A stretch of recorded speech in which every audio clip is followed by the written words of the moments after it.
about her standing in front of new students who had no idea what happened to her mom or what she'd done to us that day. My psychology professor assigned us to write about a personal experience that showed how people deal with crisis. I sat in my dorm room for hours trying to figure out how to put that whole mess into words. The cursor blinked on my laptop screen while my roommate played video games and ate chips.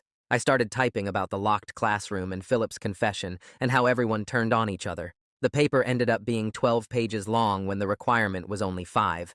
My professor wrote comments all over it saying this was exactly the kind of real-world example that showed how trauma creates unexpected connections between people. She asked if she could use it as an example for future classes with the names changed. I said yes because maybe it could help other people understand how quickly things can spiral. One night I was scrolling through Instagram and saw Aiden's face pop up in my feed.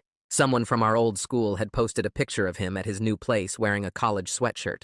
The caption said he'd gotten into Tech University, which a pretty good school. I clicked through to his profile and saw pictures of him at orientation and moving into his dorm. He looked happy in a way I'd never seen him back when he was always trying to act tough. People really do move on from the worst things they've done. My phone buzzed with a Facebook message while I was studying for midterms.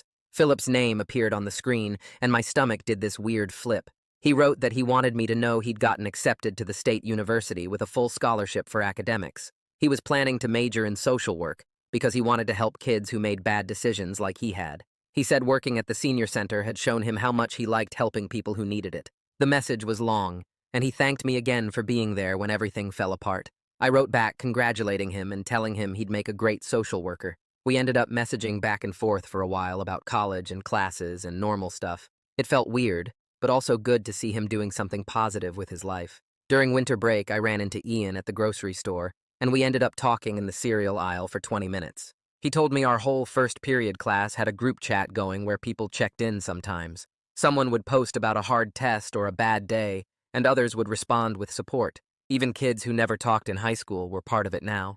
Ian showed me his phone, and I scrolled through messages from Danica and Kenny and other names I recognized. They were planning to meet up over break at the coffee shop downtown. I showed up to the coffee shop on a Tuesday afternoon and found half our old class sitting around pushed-together tables. Everyone looked older somehow, even though it had only been 6 months since graduation. We talked about college and jobs and regular things, but there was this understanding underneath it all. Riley mentioned she was seeing a therapist for anxiety, and nobody made it weird. Marco said he was pre-law now because of what happened with the false imprisonment thing. Everyone had been changed by that day in different ways. Spring semester, I signed up to volunteer at the campus crisis hotline after seeing a flyer in the student center. The training was intense with role-playing.